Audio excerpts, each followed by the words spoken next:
Hello everyone, I will continue with my what if about Gohan learning new techniques.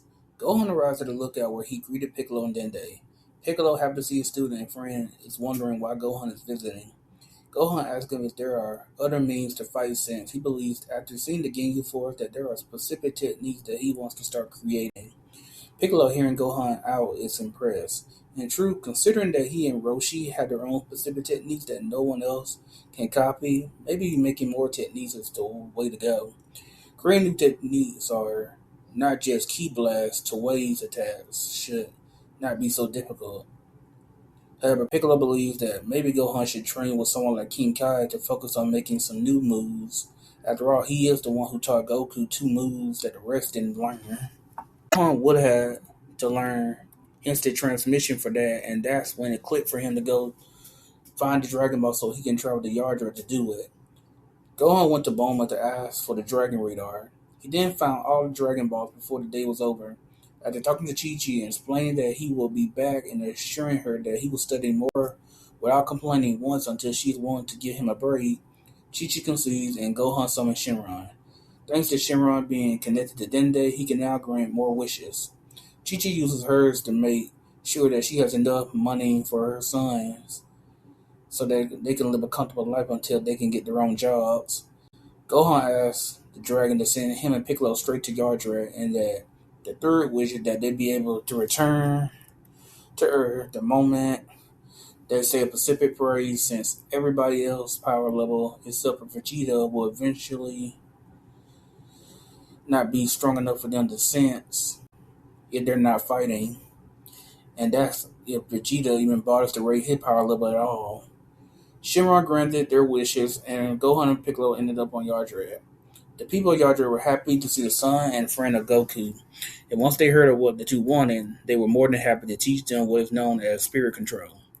Piccolo easily mastered spirit control way faster than what Goku could achieve in less than half a year, since Piccolo is too used to meditation. Now that he had mastered spirit control, he is taught the techniques, and he was surprised that Goku didn't bother to learn all the techniques. By the time Gohan had mastered spirit control, Piccolo already learned all the techniques. Now he can do his own moves like cloning and making himself a giant more easily and not painfully. Piccolo also told by the master that part of his potential to get stronger is by using the Dragon Ball since it's part of his heritage, and that's why he has not gotten stronger since fighting Cell. Piccolo was a bit disappointed to know that he had reached his limit a while ago. While spirit control has given him more power and skill, it won't be enough until his true potential as a Namekian is unleashed. Gohan finally mastered both spirit control and the techniques. Due to his gentle nature, mastering healing came easily than others. He also liked that his key senses allow him to sense what's going on in the galaxy. Thanking the Yardras, but knowing that he still wants to do more before he goes back home, Gohan decided to at least master one technique of his very own before he leaves. Thinking like a scientist and a nature lover, Gohan wrote down everything that he knows, and then it clicks. Gohan made an avatar hand and then used it to slap some buildings away on a deserted planet. Another technique that he came up with while he was in the zone is when he dives at an opponent, his ki paints him like a blue torpedo. He thinks he got it, and the best part, he can use his new spirit control techniques to study and train at the same time, at least with his mental abilities. After returning home after a year, Gohan did as he promised, but learning some loopholes has its advantages.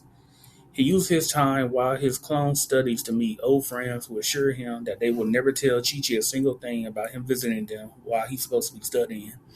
He also went to many martial arts schools to see if they had any techniques that he would like rather than just use, since the best techniques are the ones that suit you more than just being convenient. In 5 years, Gohan is ready to attend high school. The difference this time is when he needs to use the bathroom, he can use clone himself, while the real him goes to fight crime as the Great Saiyaman without the helmet. He ditches it after realizing that the helmet isn't comfortable. So he got the bandana and sunglasses early, and even ditched the case, and while super durable, his training has mellowed some of his childish ideas out of other stuff that superheroes are known to wear. Even after Badil had found out about his secret when she calls him out and he answered his own name, Gohan and Badil got along pretty well. Badil asked him to teach her how to fly. Since Gohan had spirit control training, He's now a better teacher than he was in canon. So Videl is getting a lot stronger for the martial art tournament that she wanted Gohan to enter. That'll be all, folks. Please like and subscribe to the channel for more.